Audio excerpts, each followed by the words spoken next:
Hello! Today I'm going to show you guys my June TBR, aka my to be read list, aka every book that I plan on reading in June. I read 3 books in April and then I think 5 books in May, which honestly, I'm proud of those numbers. That's a really good amount to read each month in my opinion, but I did set a personal goal of reading 70 books this year, and I am behind. So I have 11 books to show you guys, which is a little bit ambitious, but I did read 11 books in 1 month, one time. So maybe I can do it again, but if I don't complete my TBR, you never saw this video. Okay?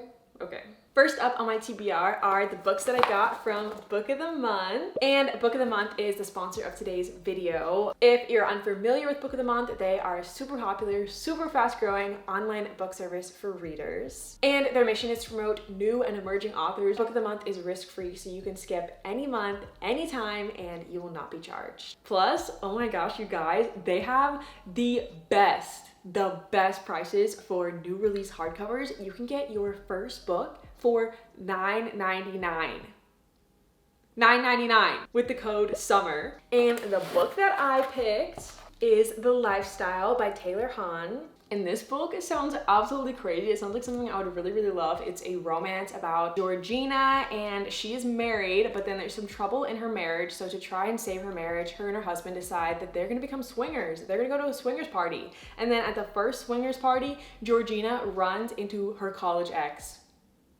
Are you kidding me? I don't know, the plot just sounds so good. And they offer such a wide variety of genres. Another book that they sent me that you could pick for your month of June is Things We Do in the Dark by Jennifer Hiller, which is a psychological thriller. And they also sent me The Stardust Thief, which is a fantasy novel.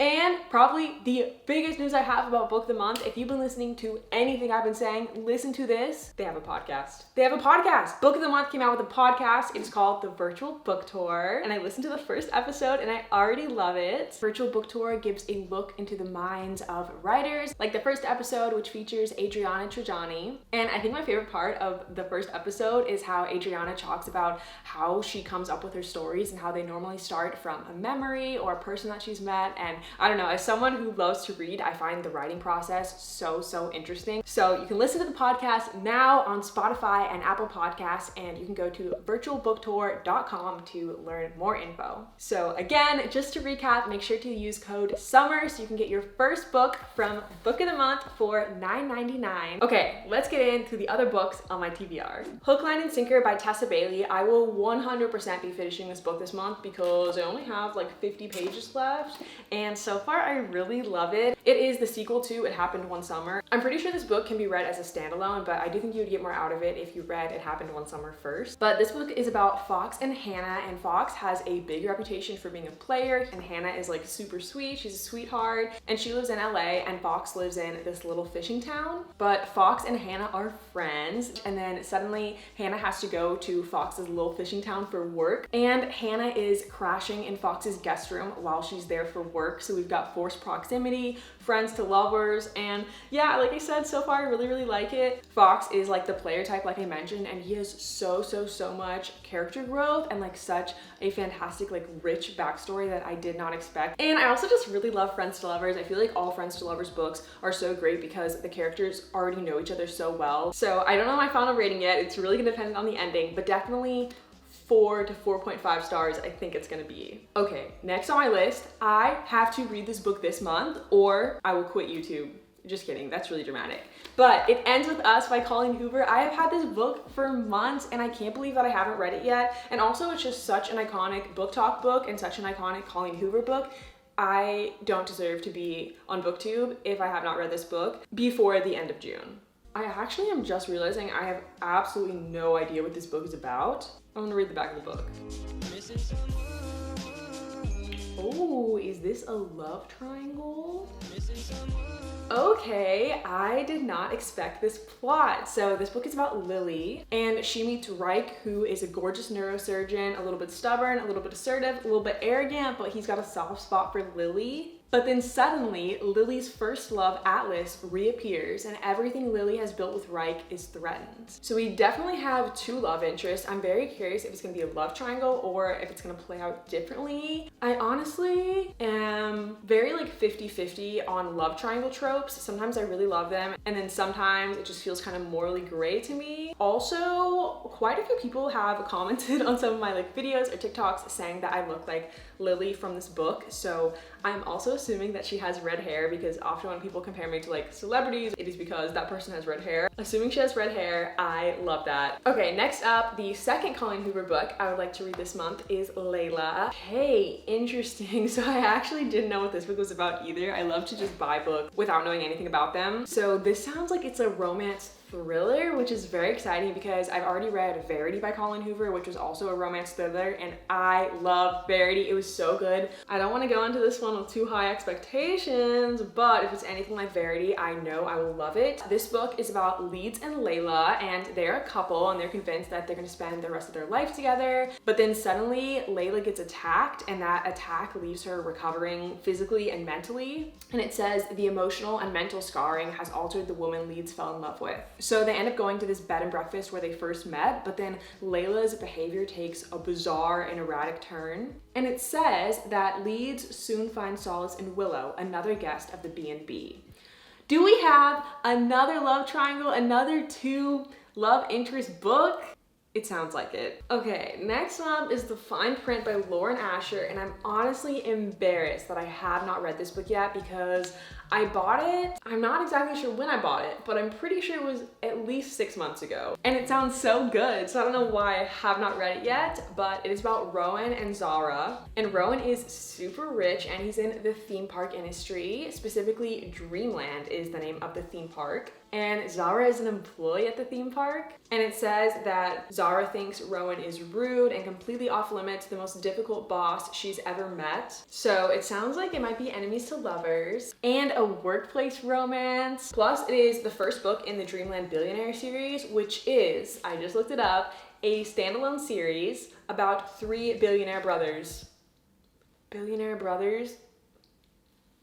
Are you kidding me? Are you kidding me? That sounds magical. So hopefully, crossing my fingers, I will be reading this book this month. Okay, moving on to library books, I've got As Good as Dead by Holly Jackson, We'll Always Have Summer by Jenny Han, and then also Love and Gelato. As Good as Dead is the third book in the Good Girls Guide to Murder series, and so far the first 2 books have been 5 stars for me, so I'm assuming the last book in the series will be a 5-star read as well. It's about a girl named Pip, and she's a high school student, and in the very first book, she decides that she's going to take a look at a murder case in her town for a school project, and then the second book is a completely different mystery about someone that she knows personally who goes missing, and I don't know what the mystery is going to be for the third book, and I honestly don't want to read the summary for this one. I think I really want to go into this one blind, but just know that overall the series is murder mystery, it's YA, it's got some romance subplot in it as well, and it's so good. I just love the like teen detective trope. Is that a trope? I don't know. The teen detective plot line I just think is so fun. Like, who is better at solving cases? The police or Pip the teen detective? The answer is Pip the Teen Detective, and I love that. Then We'll Always Have Summer by Jenny Han, and if you do not know, there is the Summer I Turned Pretty series coming out, TV series, and that comes out June 17th, and I really want to finish the whole series before June 17th, so I'll probably be starting this book, honestly, maybe next. But this book is about Belly, and she spends every single summer at this beach house with her mom and her brother, and then her mom's friend, and her mom's friend has 2 sons named Jeremiah and Conrad, and Belly is always just kind of like the little sis tagging along, like the younger one, and then suddenly, you can see from the title of the series, she has the summer where she turns pretty, where the boys start to notice her and they're including her more on things. So that's how the first book in the series starts. So it's perfect for summer. It's so perfect for summer. And then we've got Love and Gelato, and I actually also do not know what this book is about, but I got the audiobook from the library. I've been going on a lot of walks, you know, my hot girl walks, and instead of just listening to music, I thought I should start listening to more audiobooks. What I do know about this book is that it's YA, it's a romance, and it takes place in Italy. That is solely the reason that I checked it out from the library, because I was just in Italy like a little over a month ago, and so, you know, I want to go back, want to relive that trip, and I thought the perfect way to do that would be reading a romance set in Italy. Okay, next up we got another teen detective book, None Shall Sleep by Ellie Marney, and this book is YA, it's murder mystery, and it takes place in the 80s, which I think is so fun. But it's about two teenagers who are serial killer survivors, and they assist the FBI in getting juvenile murderers to talk, but then they're called in to give advice on an active case, a serial killer who exclusively hunts teenagers. Yeah, it just sounds so fun. Like I said, I love the teen detective trope. It's set in the 80s, and I don't know if the serial killer who is hunting the teenagers is a teenager themselves, but at least at the beginning, they help the FBI in convincing juvenile murderers to talk. So I feel like that's kind of fun element of like juvenile murderers, because that's definitely not something I think I've read about at all. Then we've got Family of Liars by E. Lockhart, and this is the sequel to We Were Liars, which I know people have conflicted opinions on We Were Liars. I myself did as well. I have a reading vlog on We Were Liars, and I was not that big of a fan the first half, but then I really loved it the second half, especially because there's a really insane plot twist. So I'm so curious to now read Family of Liars, the sequel. Just kidding, it's actually a prequel. It's 27 years before We Were Liars. So it's another summer, another generation. We Were Liars was definitely a darker book, and I'm assuming this one will not be different. It'll deal with just as much lies and secrets, but it does take place during summer on an island with a rich family, so I still think it's a fun summer read, kind of a different summer read since it's a darker summer read like I mentioned. And lastly, on my TBR for June is Boy Meets Boy, and this book, do you see how big it is? It is tiny. She's tiny. It is 185 pages, which is so short, so I have absolutely no excuse to not read this book this month.